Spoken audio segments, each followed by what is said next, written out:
رہنے کے لیے ضروری ہے کہ دنیا کی محبت ختم کرے. جس کے دل میں دنیا کی ہوس ہے وہ خوش رہنے کے علاوہ دنیا کا ہر کام کر سکتا ہے. سمجھتے ہو؟ جب وہ دنیا کو مسافر خانہ نہیں سمجھے گا تو پاگل ہوتا رہے گا. ابے اس کے پاس پلاٹ آ گیا, ابے اس کے پاس گاڑی آ گئی, ابے اس کا امریکہ کا ویزا لگ گیا, ہم یہاں ٹھیلے بیچ رہے ہیں, ابے یہ سیدھا سیدھا بولو بھائی بھاڑ میں جائے. جب بحریہ ٹاؤن کے مالک کا جنازہ اٹھے گا تو میرے دوست نے 2 پلاٹ لے لیے تو کون سا تیر مار دیا؟ جو اونر ہے وہ مر جائے گا. ختم بھائی. تھوڑے دنوں میں ٹماٹر بیچو, رکشا چلاؤ, لینڈ کروزر میں گھومو, یہ تھوڑے دن کے کھیل ہیں, اس کے بعد ختم. قارون جب اپنے خزانوں کے ساتھ مارکیٹ میں آیا نا, قرآن کہہ رہا ہے, قرآن نے تو مارکیٹ کا لفظ استعمال نہیں کیا, جب اپنے خزانوں کے ساتھ قارون مارکیٹ میں آیا ایک دفعہ پورے جاہو جلال کے ساتھ, پبلک نے جب اس کا پروٹوکول دیکھا اور خزانے دیکھے, اس کا لباس, جب بڑا آدمی جا رہا ہوتا ہے نا بڑی عزت دی جاتی ہے, تو بے وقوف لوگ رالیں ٹپکانا شروع کرتے ہیں. یا لیت لنا مثل ما اوتی قارون.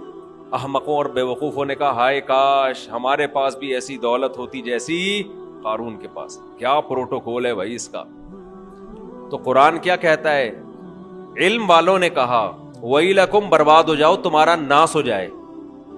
جب انسان بہت ہی الٹی بات کرتا ہے تو آدمی کہتا ہے تیرا ناس ہو, برباد ہو جائے, کہ بیکار باتیں کر رہا ہے بیٹھ کے. کیا کہنے لگے؟ ویلکم, تباہ ہو جاؤ. یہ ویلکم نہیں ہے, کیونکہ ایک جگہ کہیں ہم عربی گرامر پڑھ رہے تھے تو پرانے زمانے میں جب متحدہ حقیقی بنی تھی نا, وہ 90s کی بات ہے, تو ایک جگہ لکھا تھا ویلکم آفاق احمد. تو ہم عربی گرامر پڑھ رہے تھے, میں اس کو پڑھ رہا ہوں ویلکم آفاق احمد. اب ویلکم کا معنی تو بددعا ہے کہ تم تباہ ہو جاؤ.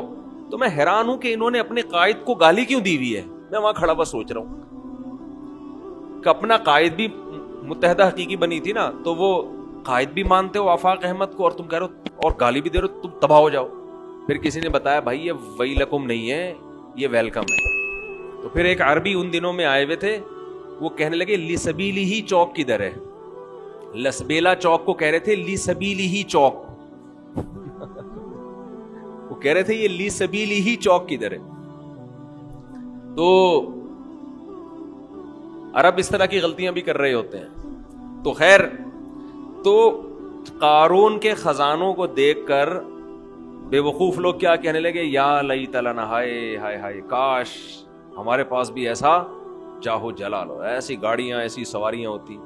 تو اللہ فرماتے ہیں جو علم والے لوگ تھے انہوں نے کیا کہا؟ ویلکم, تمہارا ناس ہو, برباد ہو جاؤ تم.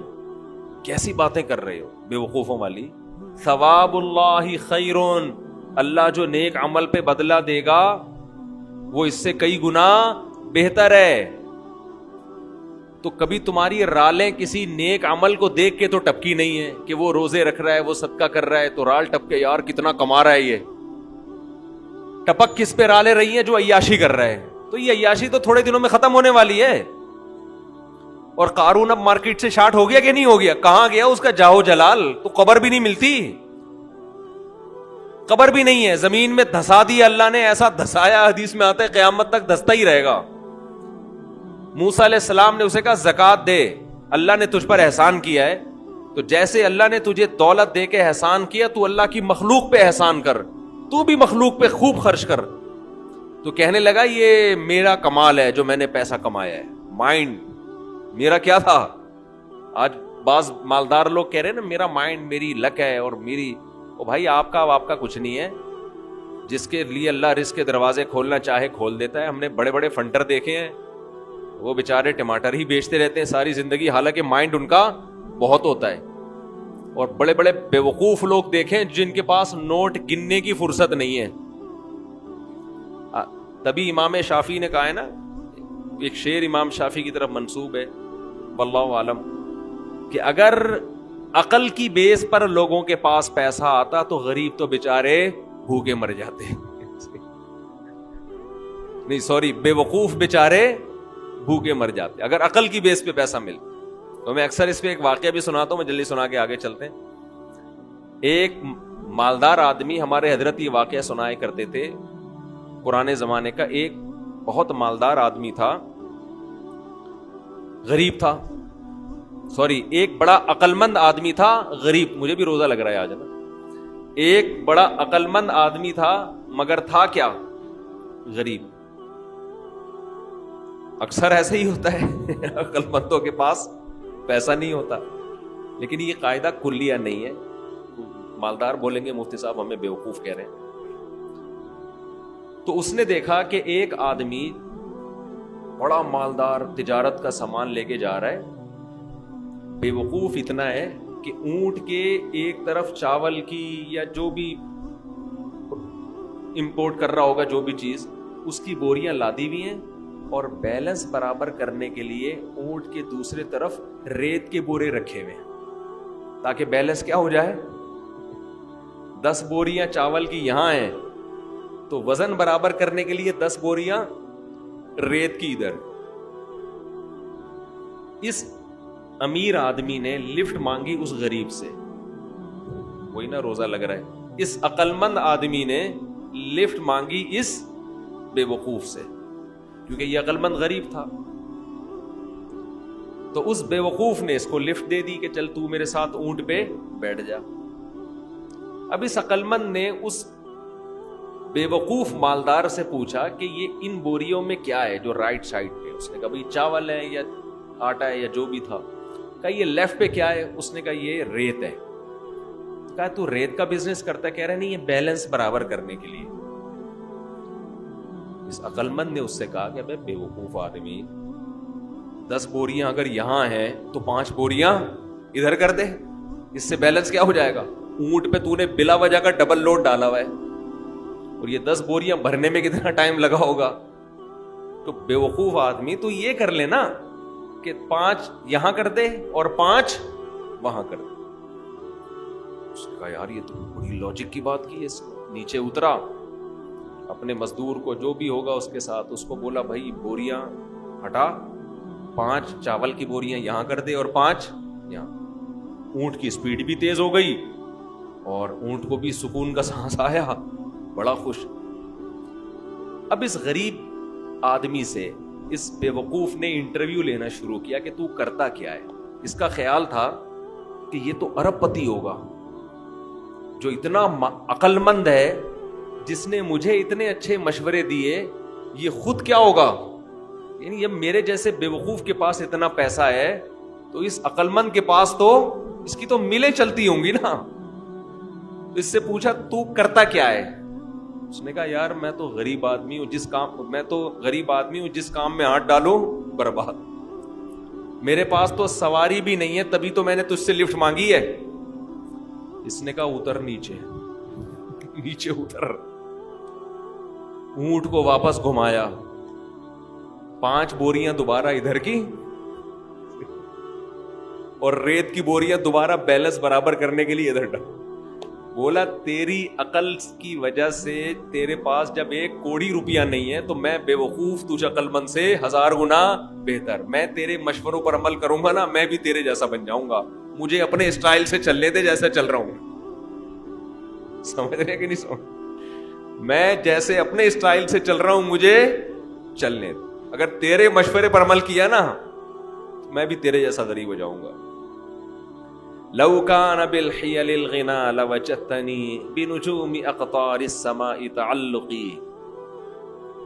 امام شافعی کا غالباً شعر ہے کہ اگر تم دیکھتے محنت سے پیسہ ملتا تو میں پیسے کی تلاش میں آسمان کے ستاروں تک پہنچ جاتا. ہم نے دیکھا ہے بعض لوگوں کا ایک شوق ہوتا ہے, شوقیہ کچھ چیزیں پالتے ہیں رکھتے ہیں, وہ شوق ان کا بزنس بن کے ان کو کروڑ پتی بنا دیتا ہے, حالانکہ انہوں نے سوچا بھی نہیں ہوتا کہ اس شوق سے ہمیں کیا ملے گا, پیسہ. اگر وہ پلاننگ کر کے کرتے تو کچھ بھی نہیں آتا ہاتھ. اس کا مطلب یہ نہیں کہ آپ محنت نہ کریں. پہلے ہی ہمارے یہاں پوستی پن چل رہا ہے, اٹھتے نہیں ہیں, 12-1 بجے اٹھتے ہیں, دکان پہ نہیں بیٹھتے. محنت تو کرنی ہے لیکن ملے گا اتنا جتنا اللہ نے مقدر کیا.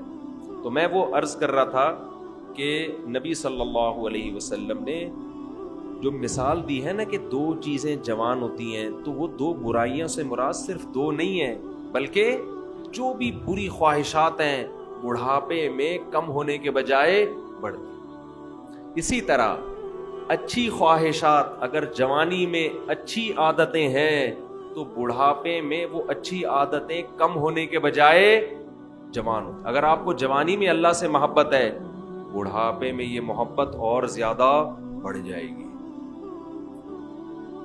جوانی میں دنیا کو مسافر خانہ سمجھتے ہو, دل نہیں لگاتے, بڑھاپے میں بالکل لفٹ کرانا چھوڑ دو.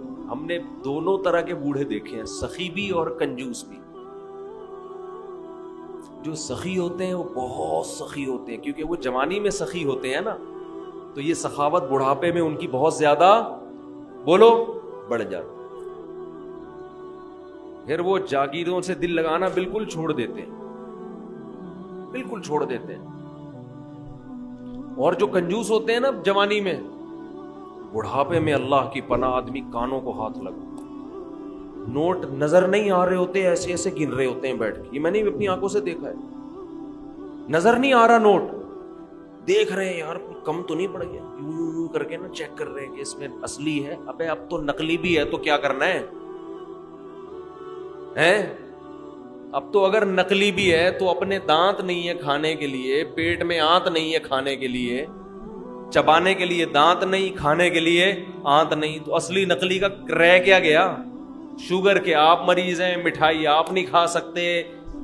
اب تو آپ کو بچے پال رہے ہیں, اللہ اللہ کرو, مصلے پہ ٹائم گزارو اور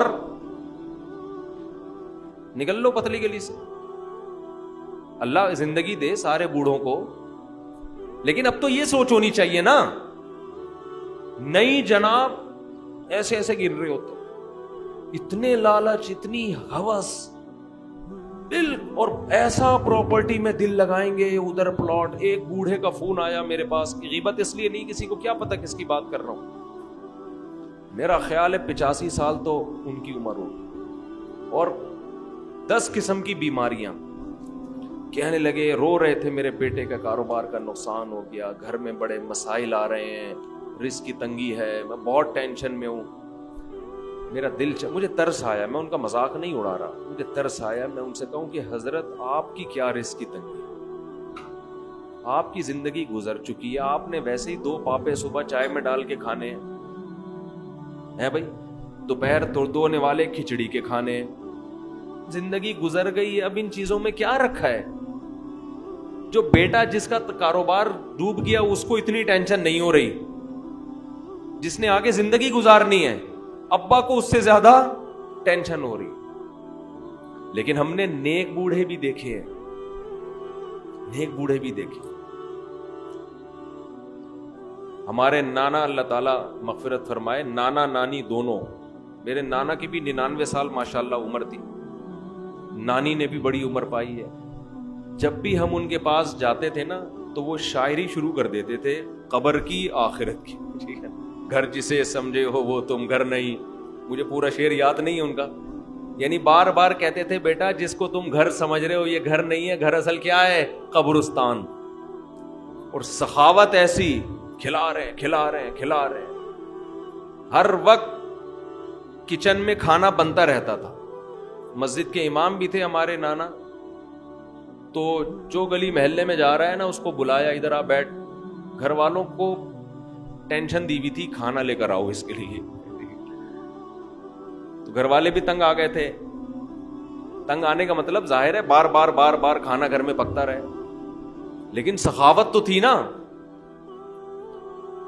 تو ایسے بھی دیکھے ہیں کہ بھائی گھر ور کچھ ان کو کوئی دلچسپی نہیں ہوتی, پلاٹوں میں, جائیدادوں میں,